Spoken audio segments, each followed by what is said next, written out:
एक गांव में रहने वाला एक किसान अपने जीवन में चल रहे तनाव व दुखों से बहुत दुखी था। किसी ने उसे बताया कि आप अपने दुखों के समाधान के लिए महात्मा बुद्ध की शरण में चले जाओ। वे महान आत्मा अवश्य आपकी सहायता करके आपके दुखों को दूर कर देंगे। यह सुनकर वह किसान अगले दिन महात्मा बुद्ध के पास चला गया। एक किसान हूँ और मैं अपनी जीविका चलाने के लिए खेती बाड़ी करता हूँ, लेकिन कई बार वर्षा न होने से फसल सूखे की भेंट चढ़ जाती है।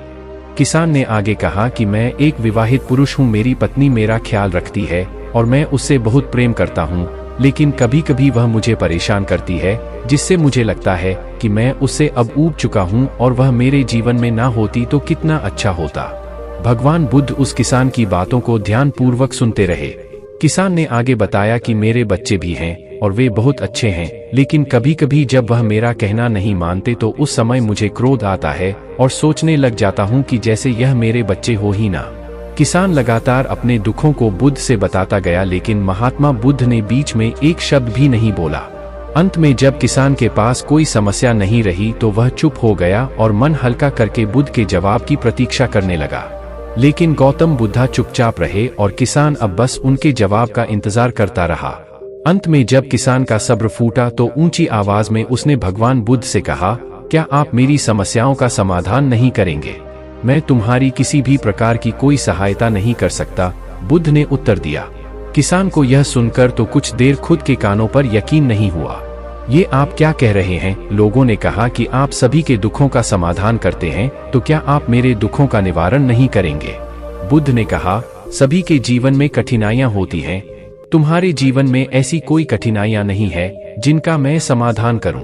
यह कठिनाइयां तो सभी के जीवन में आती हैं। यह तो विधि का विधान है। कभी मनुष्य सुखी होता है तो कभी दुखी, कभी उसे पराये अपने लगते हैं तो कभी वह अपनों को पराया समझने लग जाता है। यह जीवन चक्र है जिससे कोई नहीं निकल सकता। सिर्फ तुम्हारा ही नहीं, सभी लोगों का जीवन समस्याओं से ग्रसित है, जिस कारण मैं इन समस्याओं का समाधान नहीं कर सकता। यदि किसी एक समस्या का मैं समाधान कर भी लूं तो उसकी जगह कोई दूसरी समस्या उत्पन्न हो जाएगी। यही जीवन का कटु सत्य है। किसान यह सुनकर क्रोधित हो गया और कहने लगा कि सब लोग कहते हैं कि आप महात्मा हो। मैं आपके पास एक आस लेकर आया कि आप मेरी सहायता जरूर करेंगे, लेकिन आप जब समाधान नहीं कर सके तो मेरा यहाँ आना व्यर्थ हुआ। इसका अर्थ यह है कि लोग झूठ बोलते हैं, मुझे आपके पास आना ही नहीं चाहिए था। इतना कहकर किसानों वहां से जाने लगा। तभी बुद्ध ने कहा, मैं तुम्हारी इन समस्याओं का तो नहीं, लेकिन एक दूसरी समस्या का समाधान कर सकता हूँ। किसान आश्चर्यचकित रह गया और कहने लगा कि मेरी इन समस्याओं के अलावा दूसरी समस्या भला क्या हो सकती है? बुद्ध ने कहा कि वह समस्या यह है कि तुम नहीं चाहते कि तुम्हारे जीवन में कोई समस्या हो। इसी समस्या के कारण ही दूसरी कई समस्याओं को जन्म हुआ है।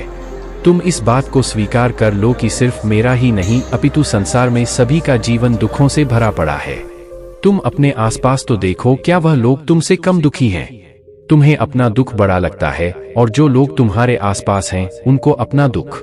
इस दुनिया में सभी को अपना दुख बड़ा लगता है, चाहे छोटा हो या बड़ा, लेकिन जिसके साथ हो रहा है उसको बड़ा ही लग रहा है। यदि तुम ध्यानपूर्वक देखोगे तो यह जीवन सुख दुख से भरा हुआ है। इसको तुम कभी नहीं बदल सकते हो, लेकिन तुम सुख दुख से अवश्य ऊपर उठ सकते हो। यह तुम्हारे लिए संभव है। सुख दुख को हम आने से रोक नहीं सकते हैं, लेकिन सुख और दुख का हम पर कोई प्रभाव न पड़े ऐसी व्यवस्था हम कर सकते हैं। सुख दुख के आने से हमें विचलित नहीं होना, बल्कि धैर्य से सामना करना है। इतना कहकर किसान बुद्ध के चरणों में गिर पड़ा। यह प्रकृति का नियम है दोस्तों, जिसमें परिवर्तन होता रहता है। दुख और सुख आते रहेंगे, बस हमें उनके साथ अच्छे से मुकाबला करना होगा। सुख के आने पर हमें अति उत्साह नहीं होना चाहिए और दुख के आने पर हमें डटकर मुकाबला करना चाहिए। भगवान बुद्ध द्वारा इस गाने में यही कहा गया कि हमें मुश्किलों या दुखों से घबराना नहीं बल्कि सामना करना है।